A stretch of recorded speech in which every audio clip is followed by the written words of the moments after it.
सबको नमस्कार। सोशल एवं स्टडी मोटिवेशंस यूट्यूब चैनल पर आप सबका स्वागत है। पति पत्नी की अर्थात सेठ एवं सेठानी की एक ऐसी कहानी सुनाने जा रहा हूँ जिसे सुनकर निश्चित रूप से आपके रोंगटे खड़े हो जाएंगे। इस कहानी में पति पत्नी का एक दूसरे के प्रति आपातकाल में समर्पण एक ऐसी मिसाल पैदा करता है जिसके सामने हीर रांझा ढोला मारू की कहानियाँ भी बोनी लगने लगती है। मित्रों, इस चैनल पर हमेशा ही सच्ची कहानियाँ सुनाई जाती है जो आपका मनोरंजन करने के साथ साथ जीवन जीने की उच्च स्तरीय सीमाओं से भी आपका परिचय कराती है। आप चैनल पर नए हैं तो सब्सक्राइब कर लें ताकि इस चैनल पर आने वाली कहानियाँ एवं कंटेंट आपको सबसे पहले मिल सकें। कहानी को लाइक करें ताकि मैं जान सकूं कि कहानी आपको वाकई अच्छी लगी। आइए हाथी की मस्तानी चाल से आगे बढ़ने वाली इस अत्यंत प्यारी कहानी की शुरुआत करते हैं। राजस्थान के मारवाड़ क्षेत्र में एक सेठ जी के वृद्धावस्था में पुत्र रत्न की प्राप्ति हुई। कहानी सच्ची घटना पर आधारित नहीं बल्कि एकदम सच्ची घटना है। सेठ जी आर्थिक रूप से बहुत संपन्न व बड़े दानी स्वभाव के होने के साथ बहुत रईसी स्वभाव के, सजग, सतर्क, संवेदनशील और गुणों के पारखी थे। उन्होंने अपने पुत्र को अच्छी शिक्षा दिलाई। कम उम्र में ही सेठ जी का पुत्र सेठ जी के व्यापार व्यवसाय में हाथ बंटाने लगा और युवक होते होते उसने अपनी लगन से व्यापार की सारी विधाओं में पूर्ण पारंगतता हासिल कर ली। अब सेठ जी वृद्ध हो चले थे, अतएव उन्होंने व्यापार व्यवसाय का सारा कार्य अपने इस होनहार पुत्र को सुपुर्द कर दिया और खुद धर्म पुण्य के कार्य में लगे एवं आवश्यकता अनुसार पुत्र को उचित मार्गदर्शन देते रहे ताकि उसका व्यापार व्यवसाय आगे से आगे बढ़ता रहे। सेठ जी के गुणवान पुत्र के विवाह के लिए अच्छे से अच्छे रिश्ते आने लगे, परंतु सेठ जी बड़े पारखी थे। वे धन की बजाय गुणों की खोज में थे। उन्हें उनके पुत्र की पत्नी के रूप में ऐसी सुंदर सुशील बहू की खोज थी जो आवश्यकता पड़ने पर अपने पति और परिवार के लिए हंसते हंसते जीवन का त्याग कर दे। हमें सभी को भी इस तरह की गुणवान बहू की आवश्यकता होती है। इसलिए ये कहानी हमें मार्गदर्शन प्रदान करेगी कि हमें धन के बजाय गुणों को अधिक महत्व देना चाहिए। सेठ जी परिवारों के साथ साथ उस लड़की से भी मिलते जिसका प्रस्ताव उनके पुत्र से विवाह के लिए आता था। सेठ जी उस लड़की को कुछ सवाल पूछते और सवालों के उत्तर से लड़की की योग्यता की परीक्षा कर लेते। बहुत से रिश्ते देखे गए परंतु सेठ जी को वे सब रिश्ते पसंद नहीं आए। एक साधारण परिवार की कन्या जो सामान्य पढ़ी लिखी थी, उसके पिता ने अपने पुत्री का विवाह उनके पुत्र के साथ करने हेतु प्रस्ताव रखा। तो हमेशा की तरह सेठ जी ने उस लड़की को देखा। लड़की अत्यंत रूपवान, उगते हुए सूर्य के समान तेज संपन्न, डेल डोल में इतनी सुंदर कि देवराज इंद्र की अप्सराएं भी उसके रूप के सामने पानी भरती नजर आए। लड़की की चाल ढाल इतनी सुहावनी कि चले तो लगे कि मोरनी चली है। हिरणी जैसी आंखें, शीश पर शीश डांग जैसी बल खाती लटाएं, ऐसी खूबसूरत मन को मोहने वाली कन्या कि जैसे भगवान ने उसको फुर्सत में गढ़ा हो। उसकी वाणी ऐसी मधुर, बोलने पर जैसे मंदिर की घंटियां बजी हो। कोयल को भी मात देने वाली उसकी मधुर आवाज़ जैसे आवाज़ में अमृत घोला हो। इतने सलीके से शब्दों का चयन करके बोलने वाली वह कन्या जैसे माँ सरस्वती ने स्वयं ने अपने पास बैठाकर उसको पढ़ाया हो। रंग रूप, चाल ढाल, बोलने का लहजा, कपड़े पहनने का सलीका, बातचीत की तमीज़, कार्य करने की कुशलता आदि सब सेठ जी को पसंद आ गए। परंतु सेठ जी के वे प्रश्न जो बहु चयन के लिए ब्रह्मास्त्र थे, उनको सेठ जी ने उस लड़की से पूछा। सेठ जी व उस लड़के के सवाल जवाब इस प्रकार हुए। सबसे पहले सेठ जी ने पूछा, मेरे घर में एक मेरी पत्नी और एक मैं तथा एक मेरा पुत्र है। सेठ जी का सवाल था, बेटी तुम्हारी शादी मेरे पुत्र से हो जाने के बाद हम परिवार में कितने सदस्य हो जाएंगे? लड़की बोली, सेठ जी फिर हम कुल 2 सदस्य हो जाएंगे। सेठ जी का अगला सवाल था, बेटी हमारा परिवार आर्थिक रूप से बहुत संपन्न है एवं तो हमारे परिवार की सदस्य मेरे पुत्र से शादी के बाद में बनी जाएगी, तो हमारे परिवार के धन और दौलत को बढ़ाने के लिए तुम्हारा क्या योगदान होगा? लड़की का उत्तर आया, मेरा योगदान कुछ भी नहीं होगा। अंतिम सवाल सेठ जी ने उस लड़की से पूछा, बेटी शादी होने के बाद यदि कभी तुम्हारे पति पर कोई कठिनाई आई तो तू क्या करेगी? लड़की का जवाब था, मैं लड़ाई करूंगी, मैं जी जान से लड़ाई करके जंग को जीत लूंगी। सेठ जी के साथ वालों ने जब ये सुना तो अचंभित रह गए। उन्होंने मन में सोचा कि केवल एक रूपवान होने से क्या होता है, लड़की गुणवान भी होनी चाहिए। ये लड़की गुणवान नहीं है, यह महाजन परिवार की होने के बावजूद गणित में बहुत कमज़ोर है। इसको तो 4 तक गिनती भी नहीं आती है, ये तो 2 और 2 को जोड़ने पर उत्तर 2 ही बताती है। ये लड़की सेठ जी के परिवार में धन बढ़ाने का प्रयास भी नहीं करेगी। इसने सेठ जी को साफ जवाब दे दिया है। संकट के समय इसने जी जान से लड़ाई करके जंग जीतने की बात कही है। ये लड़की संकट को बुद्धि के बल से पार नहीं करना पसंद करती है, ये तो लड़ाई करना चाहती है। ये लड़की तो लड़ाई खोर है। सेठ जी इस लड़की को तो जरूर अनफिट कर देंगे, क्योंकि सेठ जी गुणों के पूरे पार की है। परंतु यह क्या, सारे अचंभित रह गए।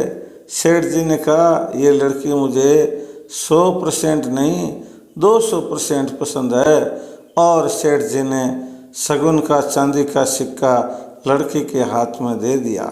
सेठ जी के साथ आए लोगों के मन में विचार था कि सेठ जी अब बूढ़े हो गए हैं, सठिया गए हैं, पहले जैसा तेज दिमाग इनका अब नहीं रहा है। तो भी सेठ जी से पूछ भी लेते हैं, हम साथ में आए हैं, हम सेठ जी के निजी रिश्तेदार हैं, कुछ तो अधिकार हमारा भी बनता है। जब सेठ जी को पूछा कि उल्टे पुल्टे जवाब देने के बावजूद भी आपने इस लड़की को पसंद क्यों कर लिया, तब सेठ जी बोले, जवाब लड़की ने दिए तो उनका समाधान भी लड़की खुद ही बताएगी। लड़की को दोबारा सबके बीच बुलाया गया। लड़की ने अब की बार सिर पर चुन्नी डाल रखी थी, मुंह लाज से लाल हो रखा था और नजरें नीचे झुकी हुई थी। शगुन का सिक्का दे देने से वह सैद्धांतिक रूप से सेठ जी की बहू बन चुकी थी।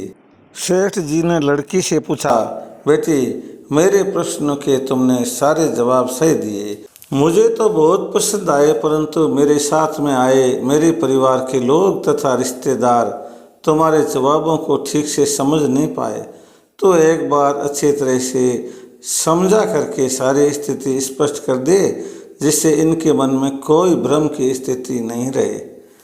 लड़की ने बहुत ही शांत एवं हल्के स्वरों में आदर भाव के साथ में सेठ जी को संबोधित करते हुए कहा, पिताजी आप और आपकी धर्म पत्नी ये 2 नहीं हुए, ये तो एक ही हैं। शादी करने के बाद में 2 नहीं रहते। शिवजी को अर्धनारीश्वर कहते हैं। आधा शरीर पुरुष का और आधा शरीर नारी का होता है। शादी से पहले तो पुरुष भी आधा होता है और स्त्री भी आधी होती है। आधा और आधा मिलकर एक होता है। आपके लड़के से मेरी शादी होने पर हम भी एक बन जाएंगे। इस प्रकार 1 और 1 2 ही होते हैं। सब ने कहा, हाँ ये जवाब तो एकदम सही है। दूसरे प्रश्न के जवाब को स्पष्ट करते हुए लड़की बोली, पिताजी स्त्री तो स्वयं लक्ष्मी होती है। जिस घर में लक्ष्मी होती है उस घर में धन की कोई कमी नहीं रहती है। जिस घर में सुशील नारी लक्ष्मी स्वरूपा प्रतिष्ठित हो उस घर में भला कभी लक्ष्मी की धन की कमी रह सकती है? मेरा आपके पुत्र से विवाह करके वहाँ लक्ष्मी स्वरूप में प्रतिष्ठित होना ही पर्याप्त है और अधिक कुछ करने की जरूरत नहीं है, सब अपने आप हो जाएगा। सब ने कहा हाँ, ये जवाब भी सही है।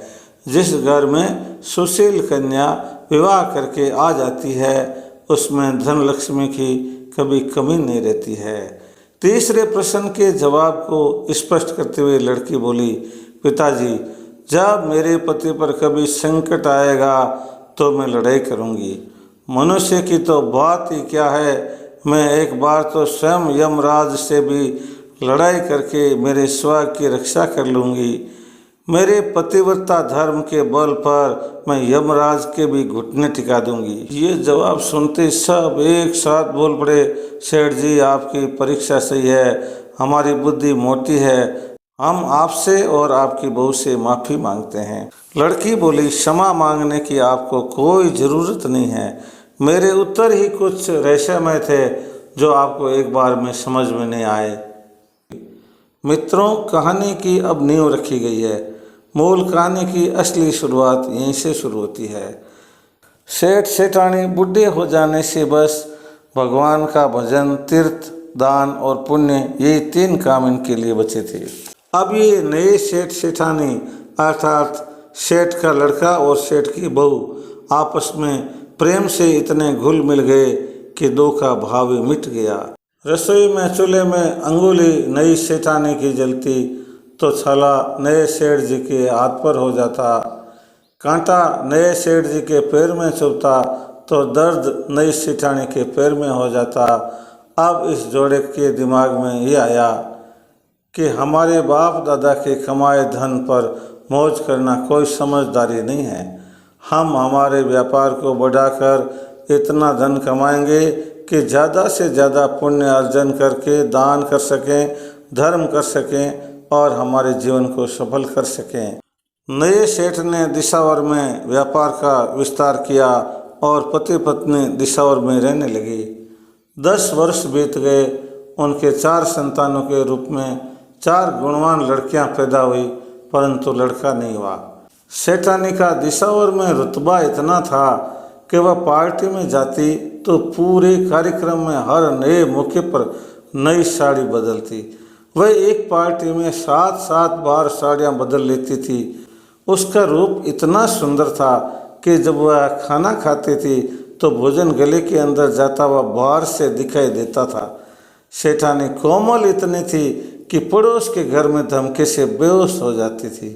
गुलाब के फूल की चोट से उसके हाथों पर निशान पड़ जाते थे।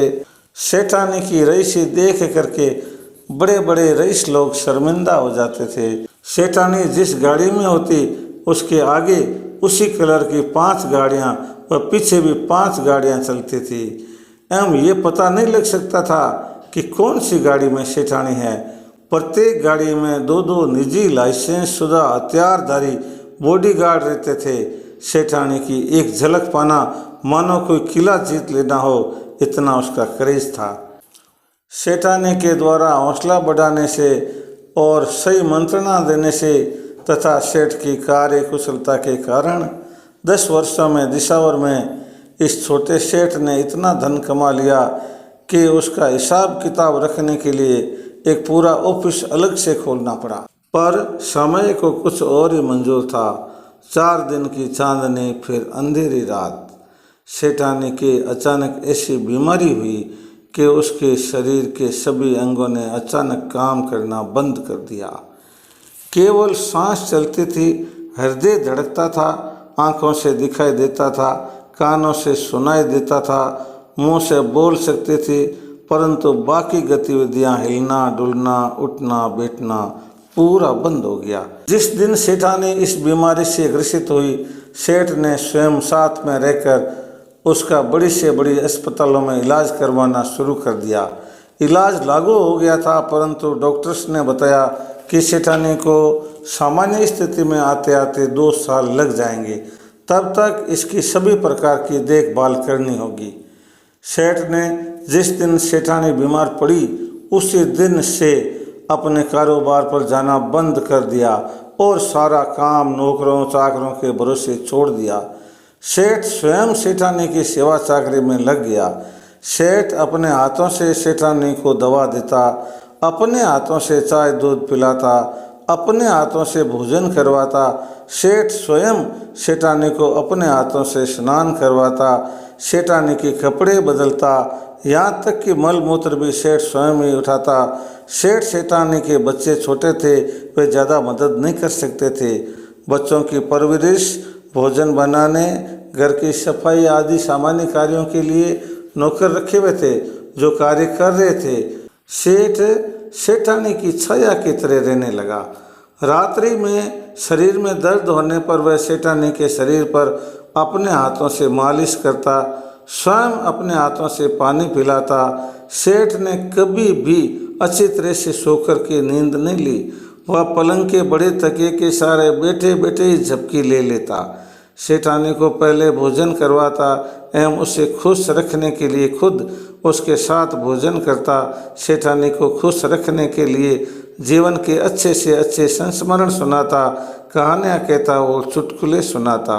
जब से सेठानी बीमार पड़ी, लोगों ने सेठ को कभी व्यापार करते नहीं देखा। सेठ ने दिशावर की अपनी संपत्ति को बेचना शुरू कर दिया।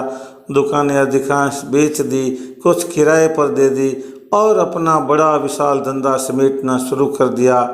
12 मास में पूरा धंधा समेट लिया, संपत्तियां बेच दी और सेठानी वह अपने पुत्रियों को लेकर वापस अपने मूल निवास स्थान पर आ गया। उधर परमात्मा की कृपा से और सेठ जी की सद्भावना और परवरिश और चिकित्सकों के इलाज के प्रभाव से सेठानी के स्वास्थ्य में जबरदस्त सुधार हुआ।